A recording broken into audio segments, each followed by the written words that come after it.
So I'm going to skim over some of the historical background, but I think if we dial the clock back to the mid-1800s is when animal experimentation began, and Leslie articulated the ethical opposition to that, which sprang up pretty much at the same time that they began vivisecting or live dissecting animals in the town square, no pain relief. This is the earliest beginnings of animal experiments, and there's always been an ethical opposition and an anti-vivisection movement for as long as this industry, this activity has existed.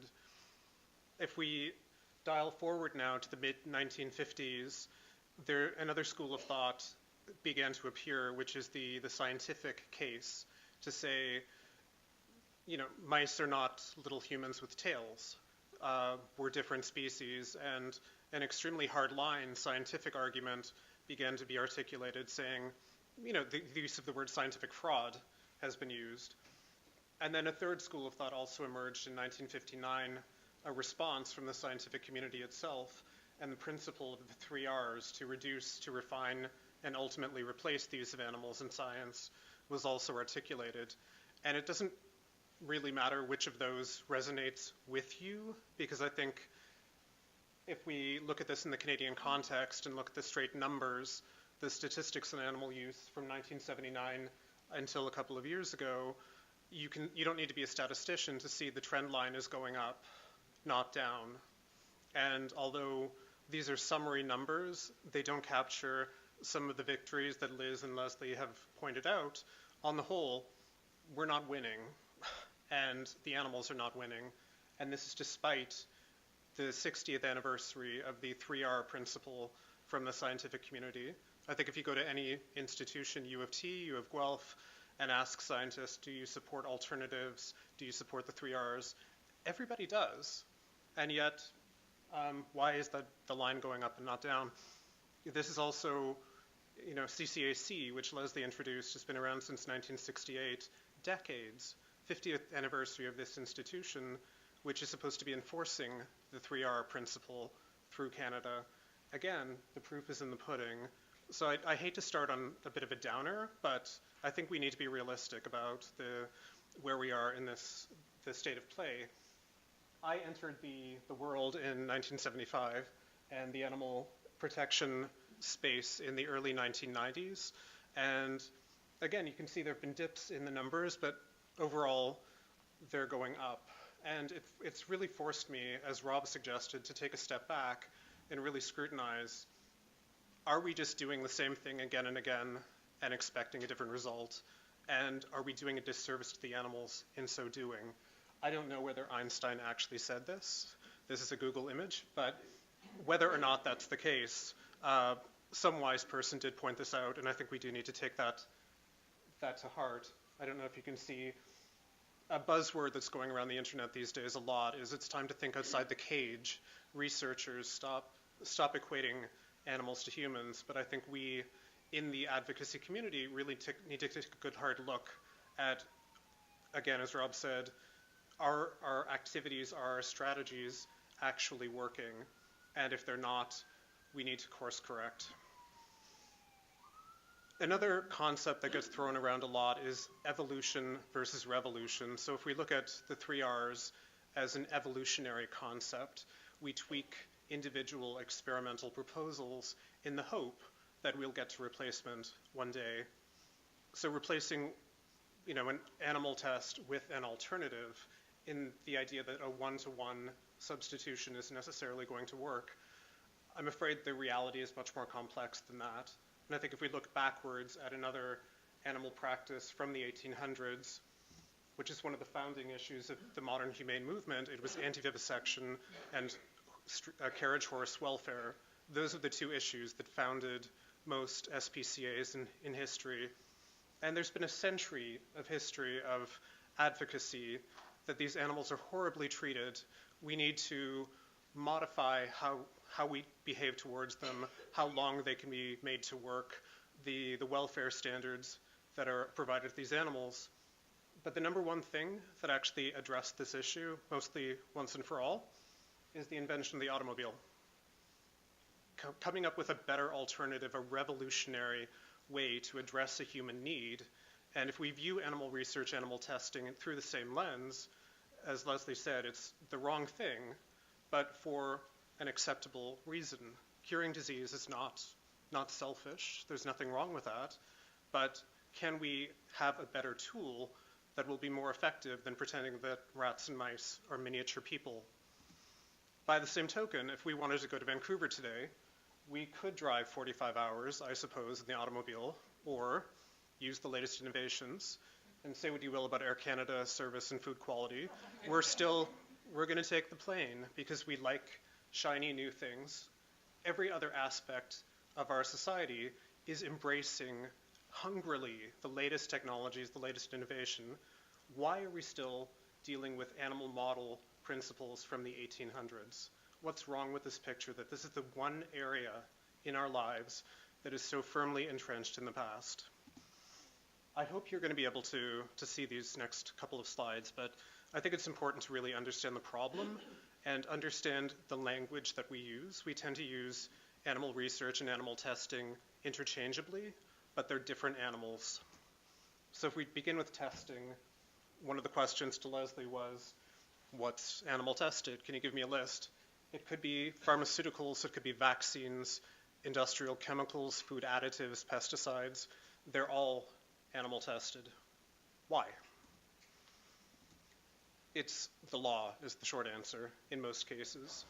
Before marketing a product under Canadian, European, American, Chinese, everywhere, legislation, companies are required by government authorities to submit test data to substantiate, is it safe?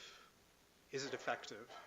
Those are reasonable questions because we all, when we go down the supermarket aisles and we pick something up, we assume it's going to be safe. We don't ask ourselves, how do we know that? What goes into that evidence of safety? Depending on the kind of product and the particular piece of legislation, there could be a long list of testing requirements. It could be, you may be familiar with the LD50, the lethal dose 50% test. They have oral skin exposure, forced inhalation variants of that test. Eye and skin irritation, skin allergy, does it cause cancer, birth defects? There's a long, often tick the box list. And this is just in Canada. Then we have to consider that we're living in an age of global trade. So it's not just Canada. If I'm a company and I want to sell any new chemical, I have to consider what are all of the laws and regulations in every country where I want to sell this thing. And if we have an alternative method, say a skin model that uses human 3D tissue instead of blinding a rabbit, if that is accepted in all but one major market, and I want to sell in that market, that country, guess what? I'm still doing the rabbit test because I have to follow the law or choose not to sell in that country. And multinationals don't become multinationals by going down on the other side of that issue. So the reality is these companies are following legal requirements which are extremely complicated and tick at least a dozen major national sets of regulations. So that's why everything is animal tested and why it takes bloody forever to change it. The other scenario is research, and that could be fundamental research. What does this enzyme do in biology? Or I would like to understand cancer, HIV, looking at a particular medical application. And here's a very different story. There is no law anywhere that says, in order to investigate these things, you must use animals. What happens is there's a group of organizations. It could be a government funding agency. It could be a charity like the Heart and Stroke Foundation. It could be the Gates Foundation. Someone with money decides, I'm going to allocate this money to a particular purpose, and they determine the eligibility. So they could say, I've got $100 million, I'd like to look at lung cancer, and they publish that to the universe of scientists, and they will decide, if they don't specify, I could be looking at improving animal models, or I could be looking at human tissue on a chip And if I'm a funding agency, I could put brackets around my funding and say, no, I want $100 million for a human-based approach, or I want 100 million, we've mapped the human genome, knock some genes out of mice, see what happens. So these scientists, U of T, wherever, they're hungry. They survive based on grant funding. So they're going to be reading these grant applications and preparing proposals. And depending on, again, going back to the beginning, what are the parameters, what are the criteria that the funding bodies set is going to dictate fork in the road. If I am deciding I want to do an animal type of study, I'm going to do a proposal. It's going to go to my local institutional animal care committee to judge the ethics of it. If it follows a peer review and I'm successful in getting funding, rubber stamp, dead animals. Or alternatively, if you go down the human-based track, everything downstream from that doesn't happen, and you're able to develop a human biology-based approach to addressing a human health concern. So that's just kind of a wordy way of saying a lot of what Leslie was talking about is at the right-hand side of that flow diagram. And historically, whether we're talking about the CCAC, confidentiality, access to information, all of that is happening very late in the process. I would argue too late to really make a meaningful difference on a large scale. If we can move the money and set different parameters, and think about it, if you're donating to a charity, if every person who made a donation, I won't name charities, but made it clear that they will not accept their charitable donations being used for any of that downstream animal use, guess what's going to happen? So we can make a tremendous impact at a very critical stage in the process. Looking at, back to the toxicology, the animal testing space, how do we achieve replacement in practice? And I'm glad one of the questions came up talking about the one-year dog test, which is something that HSI has been working on as well. The scientific evidence that this test, where beagle dogs, 36 per test, are broken into 4 groups, and they are either force-fed or their food is laced with the pesticide chemical for 1 year. And then at the end of the test, they're killed, dissected. It's basically a fishing expedition to see what this pesticide did to their insides. This test was declared scientifically meaningless by regulatory scientists who would know back in the late 1990s. In 2007, the US removed it as a requirement, and in over a decade later, we got the European Union, India, Canada. Last year, Japan and South Korea finally took it off the books. Brazil is the last holdout. So we actually have a situation with a company we're talking to now, which has been at the forefront of helping us get this test taken off the books. And they feel they're not able to do business in Brazil because the government is still requiring legally this one test. So it's that one holdout country is a barrier, and it's not just a barrier to one company. So how do we deal with this? I mean, this has been a 20-year process to remove one scientifically needless animal test, and there are dozens of animal tests across different regulatory frameworks across 200 countries in the world. We need a much more efficient way of getting through this.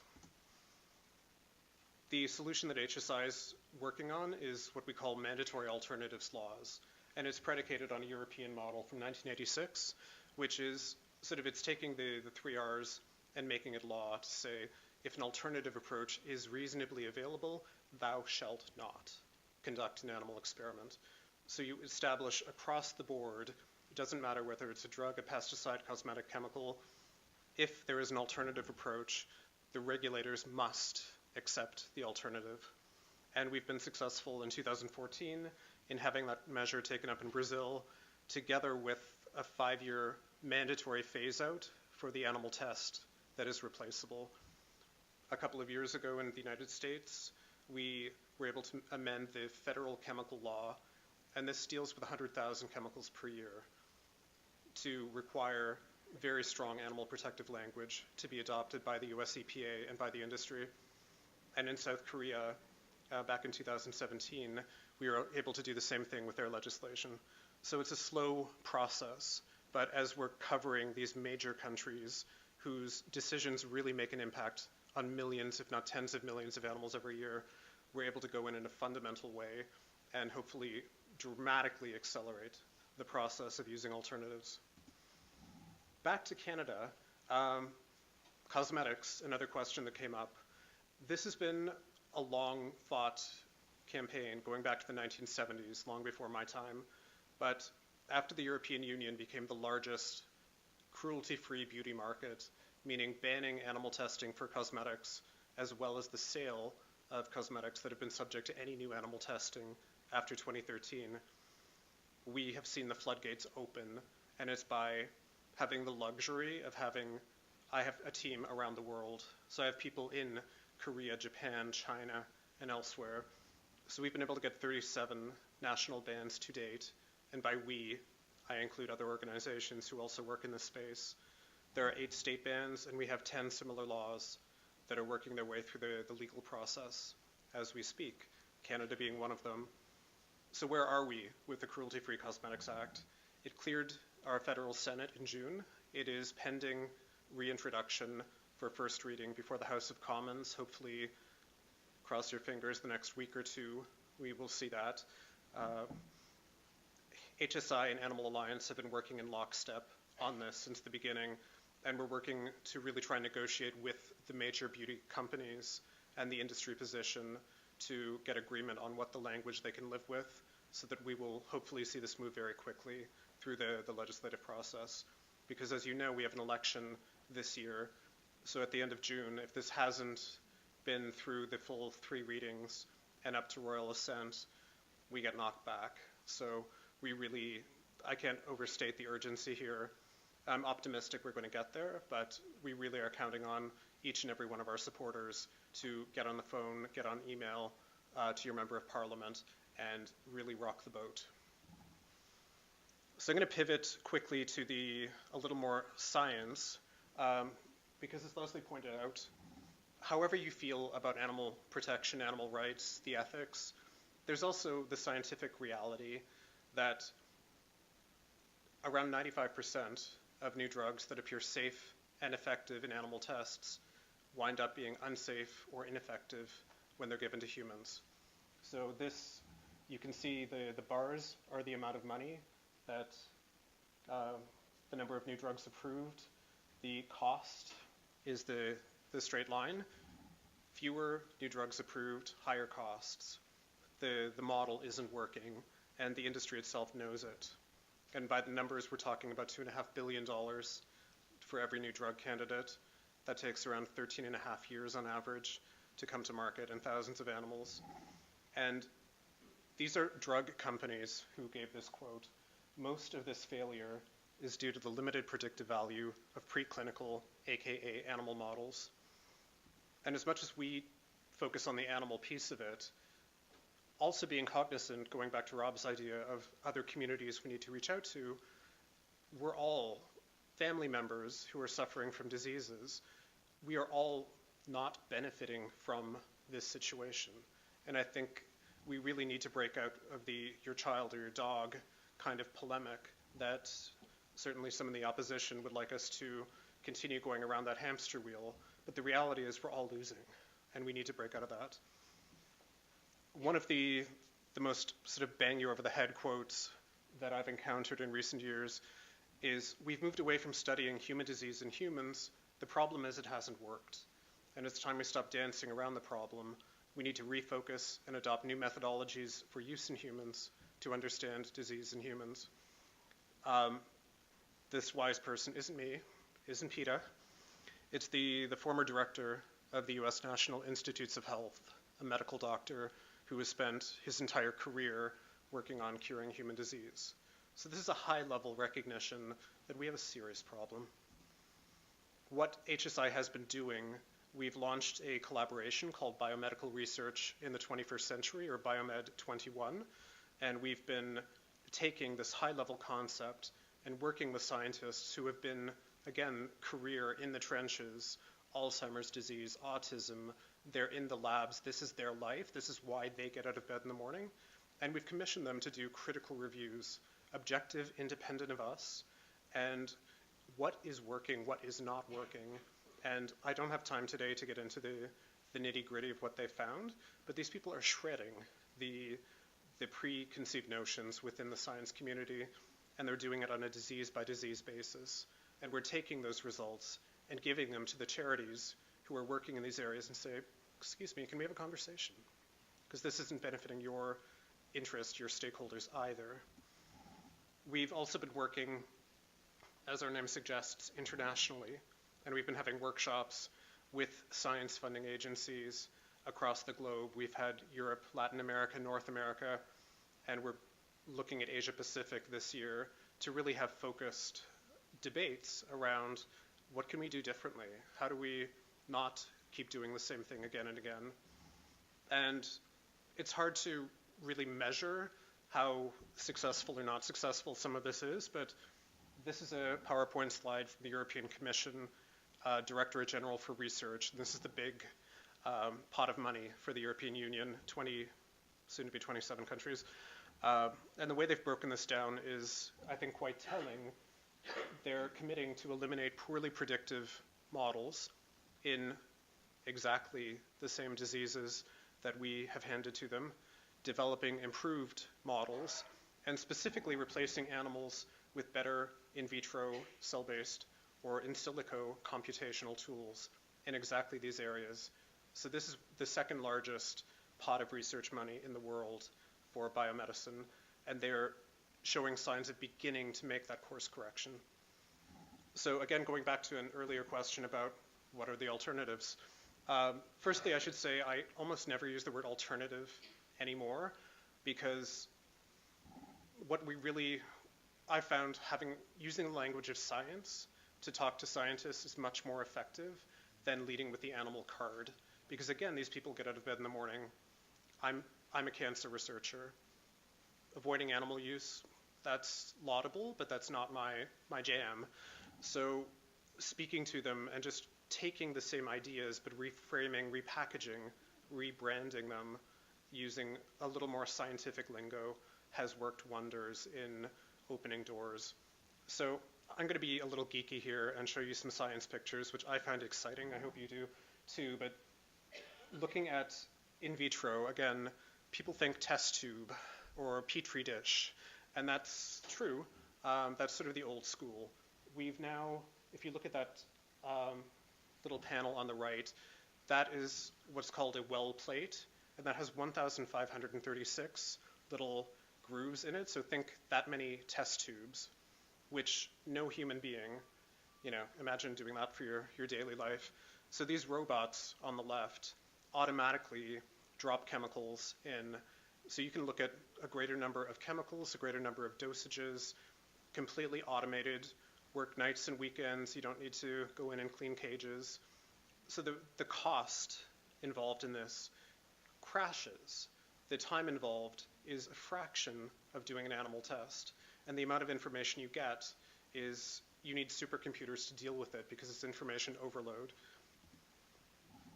Slightly less efficient, but also much more relevant. We have, if you've heard of organs on a chip, this diagram is from the NIH, the National Institutes of Health in the US, which has invested over $200 million in the past 5 years in this cutting edge, creating a human organ on a chip for key body systems in the human body.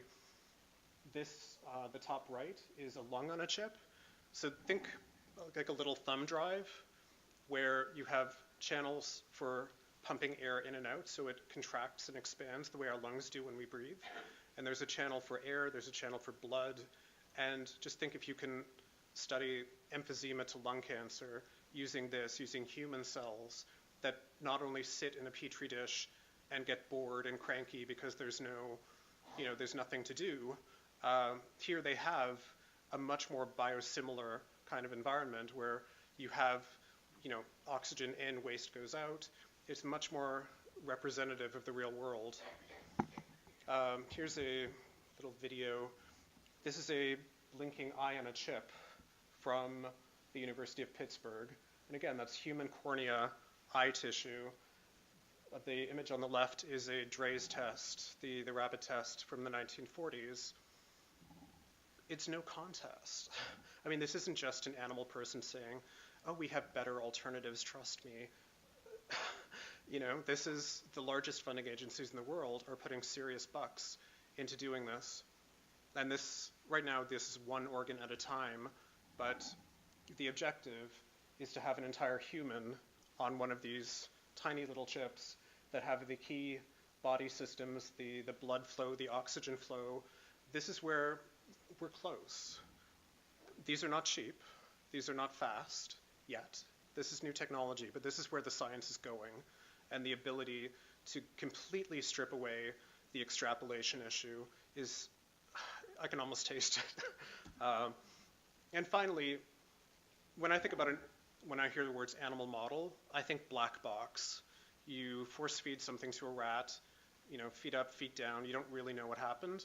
But we have decades of medical research information that is published in science journals, which are behind journal firewalls, where you have to pay and you have to, you know, clunkily go through them and read paper by paper. It's really hard to access what do we, you know, as the human species actually know. How do we capture scientific knowledge? And this is a simplified way of saying from the time we're exposed to something, what do we know about what happens within the molecules in our cells, the tissues, the organ, all the way up. And there's a lot of different places where we can get that information, from clinicians to molecular biologists, and different models that I've covered that can be used to test. This is a really oversimplified way of presenting, you know, this kind of diagram. Human biology is not simple. If it were, we wouldn't be having this conversation. We'd have cracked it. It's not as simple as building a car to replace a horse. This is a grand challenge of our time, and this is why we need very sophisticated computers as well. But the opportunity to move away from this one-to-one animal versus alternative kind of thinking, which has never really worked, and be able to put all of these tools together, we're already seeing some of this being used for safety decisions today. Drug companies are at the very bleeding cutting edge of this. They're using it, they're making decisions. It's a matter of mainstreaming it, making sure that laboratories across the world have this kind of capability. And right now, if we look at the top right, the current approach is expensive. It uses 150 million animals per year. It takes a long time, and the relevance of the predictions to you or me is generally quite low. Again, that 95% number from the drug sector. We're not going to get to zero animal use overnight, but we're on the road. And as we move through it, the cost will go down, the human relevance will go up, and our hope and our belief is that animal use will be reduced to zero ultimately. So to summarize, there are sort of two takeaways that HSI has taken on board in terms of how do we tackle this, how do we not do what isn't working and really, really course correct. And the first, in relation to the testing, is really investing in these mandatory alternatives laws so that as we have these new methods coming on board, hopefully it'll be an automated process where governments just take it and run, rather than we have to, you know, fly to Seoul, fly to Beijing, get them in a headlock and make them, not that we do that, but figurative headlocks. And then the other piece, this is around 10%, I should say, of the body count, is toxicology testing. 85 to 90% is research. The beauty with research is if we can move the money in really big pockets, we don't need to change regulations.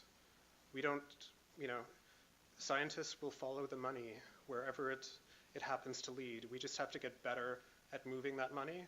And this takes me back to Liz's presentation around how do we become more relevant? How do we make our voices matter more?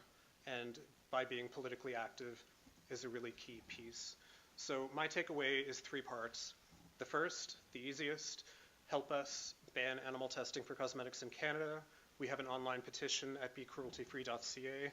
If you haven't signed it, I encourage you to register to obtain updates from us, because we are entering a hot and heavy period of activity, and your members of parliament need to hear from you.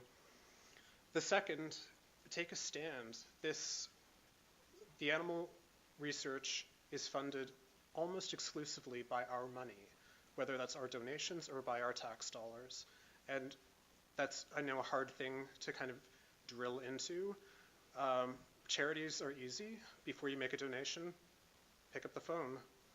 You can ask some really pointed questions.